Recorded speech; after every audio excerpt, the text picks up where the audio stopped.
CM Revanth పై నిప్పులు చెరిగారు సామాజిక కార్యకర్త బక్క జిట్సన్. రేవంత్ పాలనలో పెద్దెత్తున కుంభకోణాలు జరుగుతున్నాయని మండిపడ్డారు. కొడంగల్ లిఫ్ట్ ఇరిగేషన్ స్కామ్ లో భారీ స్కామ్ జరిగిందని తేల్చి చెప్పారాయన. ఇక ఈ కేసులో క్విడ్ ప్రోకో ఉందని స్పష్టం చేశారు. అవినీతిలో ముఖ్యమంత్రి రేవంత్ రెడ్డి పాత్ర ఉందని, ఆయనపై తగిన చర్యలు తీసుకోవాలని డిమాండ్ చేశారు. ఈ విషయాన్ని ఇంతటితో వదిలే ప్రసక్తే లేదని, ఎంతటి పోరాటానికైనా సిద్ధమన్నారు బక్క జిట్సన్.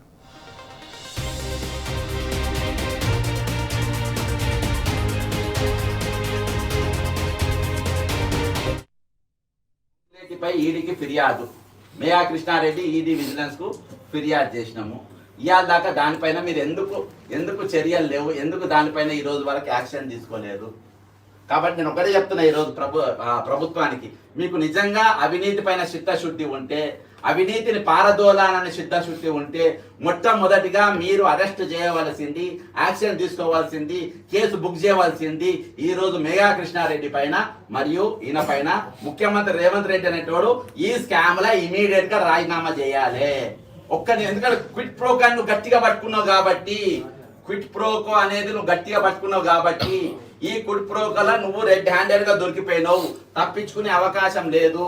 ఈ రోజు కోడంగల్ లిఫ్ట్ ఇరిగేషన్ లో జరిగినటువంటి స్కామ్ కాదా? కోడంగల్ లిఫ్ట్ ఇరిగేషన్ లో జరిగింది ఏంటిది? అది మీరు ఇవాళ టెక్నికల్ బిడ్ల మీద అసలు ఎంతమంది దగ్గర కొట్టిండ్రు, ఎంతమంది దానికి టెండర్లు వేసిండ్రు, అది చెప్పాల్సిన బాధ్యత ఈ రోజు ప్రభుత్వం పైన ఉన్నది. ఏదో నా దగ్గర అధికారం ఉన్నది, నేను పట్టుకోగలుగుతా, నేను ఏమన్నా చేయగలుగుతా అని చెప్తే ఈ రోజు నడవది. ఈ రోజు ప్రభుత్వం రెండే అంకెలు నేర్చుకున్నది. అమెరికా పోయినప్పుడు రేవంత్ రెడ్డి ఇంగ్లీష్ మాట్లాడినప్పుడు ఎస్ నో ఆల్ రైట్ లెక్క 3.9 4.9. ఇవాళ కోడంగల్ లిఫ్ట్ ఇరిగేషన్ ఏంటంటే 3.9 4.9 ఈ రెండే అంకెలు రాసుకున్నారు. ఈ రెండు అంకెల చుట్టూ ఈ రోజు 4,364 కోట్ల రూపాయల టెండర్ కి ఇదో ఎసరు పెట్టిండ్రు. రేపు మూసీలో జరగబోతుంది ఇదే, రేపు మల్లల సాగర్ కాడ ఇంకొకటి ప్రాజెక్ట్ అక్కడ జరగబోతుంది ఇదే, రేపు తెలంగాణ ప్రతిదీ జరగబోయేది ఇటువంటి స్కామ్లే. కాబట్టి ఈ రోజు సుమోటగా పోలీసు లాంటి వాళ్ళు నిష్పక్షపాతంగా వ్యవహరించాలి.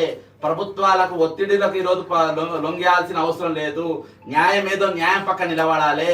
మీకు ఎవరికి నేను బాగా రిటర్న్ లో ఫిర్యాదు ఇచ్చిన, నేను ఈడీ ఆఫీస్ ముందు వీడియో చేసిన, విజిలెన్స్ ఆఫీస్ ముందు చేసిన, నేను ఖచ్చితంగా రేపటి దిన హైకోర్టుకు పోతా, సుప్రీంకోర్టు పోతా.